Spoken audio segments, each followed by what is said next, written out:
Este fue un personaje que sí adoró al Dios correcto, y de él salieron pues todo el pueblo de Israel, de las cuales fueron pues toda su descendencia esclavizada en Egipto. Todos conocemos este relato, y sabemos cómo Moisés, al cabo de años, pues liberó al pueblo judío. Esto aconteció en el año 1490.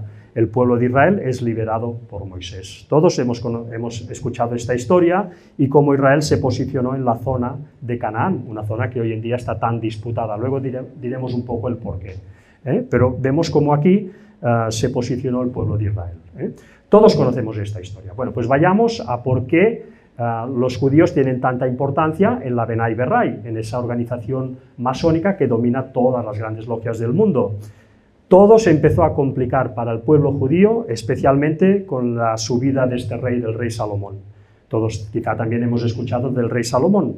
El rey Salomón, que fue un rey pues muy sabio, que fue un rey muy rico y que fue un rey también con muchas mujeres, pues este rey quiso construir un templo ya de piedra, en el cual el pueblo de Israel pudiera ir a adorar al Dios verdadero, ¿no? Por tanto, él fue el que construyó el primer templo de Jerusalén, el templo de Salomón. Para construir este templo, que estaba en Jerusalén, este templo fue construido y terminado en el 1004. Para poderlo construir, él llamó a este personaje, y aquí está la clave de la masonería, y por el cual la masonería tantas veces se llaman los hijos de la viuda. Recordar que los masones muchas veces se denominan a sí mismos los hijos de la viuda. Hiram era hijo de una viuda de la tribu judía de Neftalí y de un fenicio, por lo tanto era de la zona de Fenicia. Este Hiram de Tiro no era hebreo, no seguía la religión de Abraham. Este Hiram de Tiro estaba adorando a un dios Sol. Este Hiram de Tiro estaba adorando al dios Sol fenicio Baal, que era una representación, en definitiva, una vez más, de Lucifer, del ángel caído. Pues bien, este Hiram de Tiro, al cual llamó Salomón para poder construir su templo, porque este Hiram de Tiro era un muy buen constructor, pues fue el que introdujo todas estas enseñanzas que no tocaban a la nación de Israel, a las élites de la nación de Israel, con lo cual la cosa ya se empezó a torcer. La religión judía, la religión de Israel, explicaba, entre otras cosas, que el Dios verdadero haría algo por la humanidad, aunque la humanidad se había apartado tantas veces de él, seguía amando a la humanidad, y la religión judía decía que este Dios verdadero haría algo por nosotros.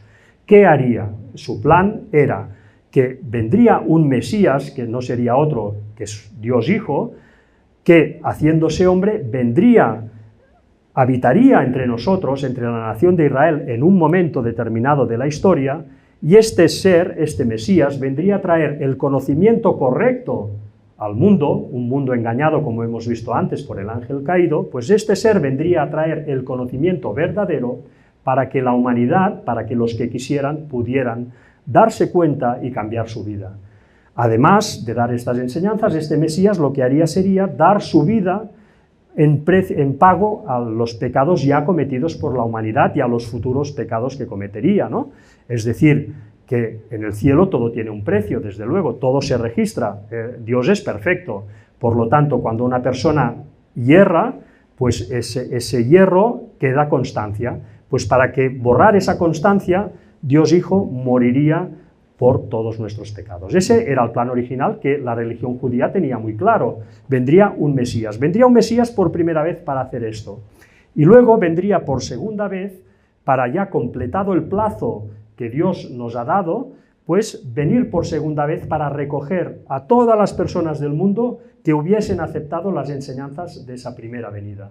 Las enseñanzas que se habrían dado en la primera venida, los que las aceptaran, pues serían recogidos y salvados en esta segunda venida, que todavía no se ha producido. La gran desgracia es que cuando finalmente vino este Mesías, y este Mesías no fue otro que Jesucristo, pues la nación judía, que ya había sido infiltrada por esas enseñanzas de Hiram de Tiro, de esas enseñanzas que ya no tocaban al dios Sol, pues no identificó a su Mesías, y lo que hizo fue crucificarlo. Crucificaron al Mesías, acabaron con él. Y ahora fijaros en la jugada maestra del ángel caído, porque esto lo tenemos que tener todos en cuenta, porque esto es algo que vamos a ver si vivimos todavía unos años en este mundo. Este ángel caído, su plan es, una vez eliminado el Mesías en su primera venida, va a simular venir a salvar el mundo, va a simular ser el Mesías de Dios, va a disfrazarse como Mesías para acabar de engañar ya de una vez por todas a la humanidad. Por esto, los masones y tantas organizaciones están trabajando para unificar las mentes humanas en una serie de creencias que no son exactamente las del Dios verdadero, para que cuando venga este personaje lo puedan aceptar todos. Pues a partir de ese momento el Mesías verdadero fue eliminado y Lucifer, su plan era venir a la tierra haciéndose pasar por el Mesías verdadero, usando a ese pueblo de Israel que había entrado en rebelión, que había crucificado y había matado al verdadero. Por tanto, era una jugada maestra una vez más, ¿no? Pero fijémonos en un detalle muy importante también. Para que este falso Mesías pueda venir simulando ser el auténtico, las profecías del pueblo de Israel dicen que el templo de Salomón tiene que estar de pie, el templo que había en Jerusalén. Este templo ya no existe, porque fue destruido primero por los babilonios y después por los romanos. A día de hoy no existe. En Israel, si vosotros os fijáis, hay una explanada, luego la veremos, donde estaba el templo, ahora hay unas mezquitas. Bueno, pues para que el ángel caído pueda venir al mundo simulando ser el Mesías verdadero, hay que reconstruir este templo. El pueblo judío tenía que reconstruir el templo. Pero ¿qué sucedió? Que en el año 70, pues los romanos, el imperio romano, invadió Israel. Invadió Israel, destruyó a la nación de Israel, destruyó el templo que había en Jerusalén y esparció a los judíos por todo el mundo. Claro, por esto hoy en día encontramos judíos en todo el mundo, porque en ese año, en el año 70, fueron esparcidos por todo el mundo. Entonces eso fue un chasco para el ángel caído y para las personas que lo servían, que era este pueblo judío que había crucificado a Jesús. Debían encontrar la manera para que las naciones que los habían destruido, ese imperio romano, empezara a trabajar a favor de Israel para recuperar la tierra de Israel y poder reconstruir ahí el templo. Es decir, que era un plan realmente impresionante, ¿no? Por tanto, estos dirigentes judíos que fueron esparcidos por todo el mundo en el año 70 por los romanos, se reorganizaron a través pues, de las comunidades judías que habían por todo el Mediterráneo, empezaron otra vez a trazar sus planes para determinar cómo lo harían para poder reconquistar la tierra de Israel y poder reconstruir ese templo que había sido destruido, porque ellos querían que viniera el Mesías. Ellos piensan que el Mesías todavía no ha venido, no admitieron a Jesucristo, por tanto están trabajando, sabiéndolo o no, están trabajando a favor de los planes ocultos del ángel caído. La solución que encontraron, y aquí vamos a enlazar con la masonería y por qué la Benay Berray todos son judíos, la solución que encontraron fue infiltrar al imperio romano. Los judíos que fueron expulsados de Israel, de Judá, fueron repartidos por todo el Mediterráneo y ellos el plan que encontraron, infiltrar el poder que había en Roma. ¿Quién había en Roma en esos momentos? Bueno, había por un lado el obispo de Roma, ¿no? El obispo de Roma, que hoy conocemos como el Papa, ¿no? El Vaticano, fue un poder que desde luego fue trabajado por estos judíos que empezaron a infiltrar el cristianismo. El verdadero cristianismo fue infiltrado por los judíos. Fue infiltrado de forma que, por ejemplo, cambiaron leyes muy claras que hay en la Biblia. Por ejemplo, en la Biblia dice muy claramente el segundo mandamiento, no adorarás imágenes. Pero en cambio, este poder que hay en Roma, que fue infiltrado por estos judíos, pues adoran imágenes. O vemos, por ejemplo, este sombrerito que llevan, este solideo que llaman, recuerda mucho al gorrito que llevan también los judíos, ¿no? Por tanto, estos judíos que huyeron de Jerusalén optaron por la opción de infiltrar Roma. En Roma la religión que había en esos momentos posteriores era el cristianismo, por tanto infiltraron el cristianismo y movieron al cristianismo a través de las famosas cruzadas. Ya sabéis que hubieron cruzadas movidas por el Vaticano para mover a todos los guerreros de Europa para que fueran a conquistar Jerusalén. ¿Por qué querían ir a conquistar Jerusalén? Porque querían recuperar Israel y reconstruir el templo. ¿Y quién quería eso? Los judíos, que habían infiltrado al cristianismo. Movió a todo el cristianismo o a casi todo el cristianismo para hacer eso.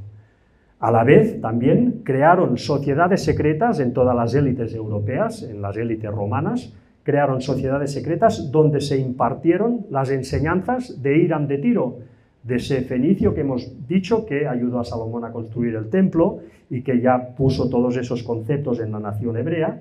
Pues esos conceptos luego se fueron transmitiendo a esas élites romanas a través de las sociedades secretas. Por tanto, hubo una doble infiltración como mínimo, a través del cristianismo, en la persona del Papa y del Vaticano, y luego a través también de las sociedades secretas, a través de sociedades que luego derivaron en lo que conocemos como la masonería.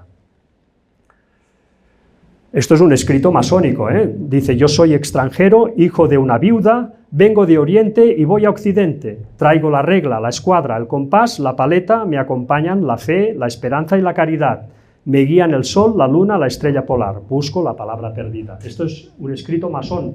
Ellos son los hijos de la viuda, ellos son hijos de Hiram de Tiro, el que trajo las enseñanzas del ángel caído a la nación judía.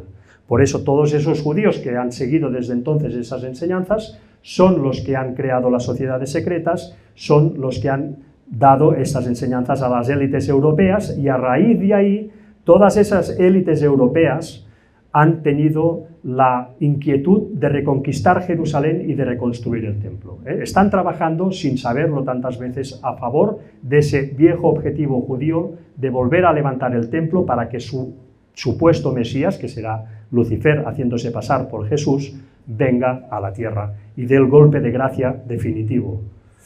Por eso las logias, podemos ver que en todas las logias, en la entrada de las logias, están siempre las dos columnas que habían en el viejo templo judío, en el templo de Salomón. Aquí vemos las dos columnas de Jaquín y Boaz, ¿no? Las dos columnas que presidían el templo de Salomón. Estas dos columnas están en todas las logias masónicas del mundo. Aquí vemos una logia del siglo XIX, también con estas dos columnas, que es un recordatorio de ese templo que ellos, sabiéndolo o no, están trabajando para que se vuelva a construir, porque si no hay ese templo en marcha, el Mesías que ellos esperan no va a poder venir. Esto es una logia moderna que fotografiamos en su momento, y aquí vemos pues, cómo era el templo de Salomón, ¿no? Vemos también las dos columnas en la entrada, Jaquín y Boaz, pues son las mismas que hay en los templos masónicos. Así que aquí tenéis la explicación del por qué la Benay Berray, una organización masónica a nivel mundial que coordina todas las grandes logias del mundo, son las que dirigen la masonería internacional, porque ellos están trabajando con todas esas personas que forman la élite que nos gobiernan a todos nosotros,